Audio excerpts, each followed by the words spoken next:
Okay, hello guys. Ako nga pala uli si Robert from Rich Moto. Meron lang ako ditong itetest. Itetest natin tong Atom Night Reaper 2. Tignan natin kung sulit pa ba yung 6,500 para sa unit na to. Iko-compare natin siya dito sa Z Boost 100 watts. Ito yung DKS.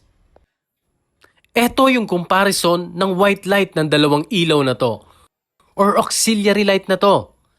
Nasa ibabaw si Atom Night Reaper at nasa ilalim naman si DKS 100 watts. Tulad ng ilang bidyong ginagawa ko, pinagpapalit ko yung posisyon ng ilaw. Baka kasi minsan magbabago yung intensity ng liwanag pag nasa baba na ito nakalagay. Kaya from top, inilagay natin sa ilalim si Atom Night Reaper 2. Pero ganun pa rin. Ganun pa rin yung intensity ng ilaw nito. Ito naman yung comparison sa yellow light. Pinag-switch din natin yung ilaw at ito yung naging resulta. Mas malakas pa rin si DKS compared kay Atom Night Reaper 2. Ito naman yung intensity ng mixed light nilang dalawa. Reaper 2 yung nasa ibabaw, DKS naman yung nasa ilalim. Nung sinwitch natin yung ilaw again, wala pa rin nagbago sa ilaw. Umaangat pa rin ang liwanag ng DKS Boost 100 watts compared kay Atom Night Reaper 2. Ito yung ilaw ng Atom at ito yung ilaw ng Z DKS. Check natin kung ano ang wattage ng dalawang ito. Kung gaano kalakas talaga si Atom Night Reaper 2 compared kay DKS. Isa-isahin natin ang ilaw nila. Ito ulit yung solo na ilaw ng DKS Boost 100 watts.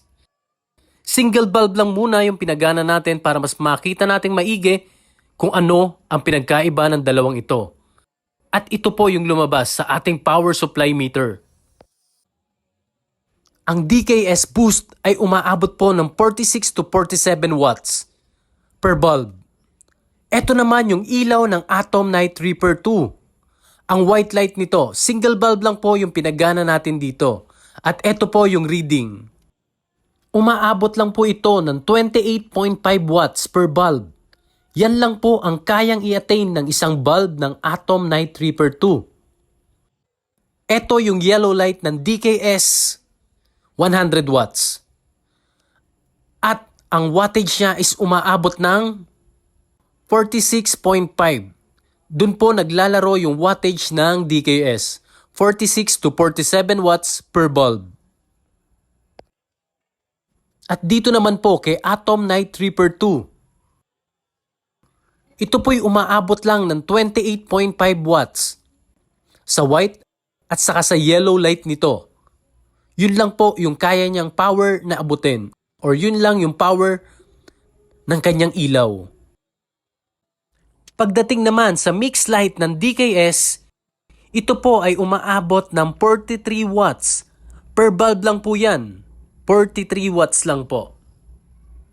Para sa mixed light. At sa Atom naman po ay umaabot lang ng 26 watts. Yun po yung mixed light ng Atom Night Reaper 2. Sulit pa ba ang ilaw na to? Considering na napakababa ng wattage nito at napakamahal ng presyo. Kayo na po ang bahalang humusga kung sulit pa ba talaga ang Atom Night Reaper 2. Isa nyo ring dapat i-consider is yung kung tatagal ba talaga ito. Katulad na lang itong sample ko na umabot lang ng halos 1 taon. Naka-harness pa ito ng Switch Pro pero bumigay at bumigay pa rin ang ilaw. Kaya uulitin ko po, kayo na po ang bahalang humusga kung sulit pa ba ang Atom Night Reaper 2. Maraming salamat po ulit sa nanonood ng aking video. Sana po wag niyo pong kalimutan mag-like, share at subscribe na rin po.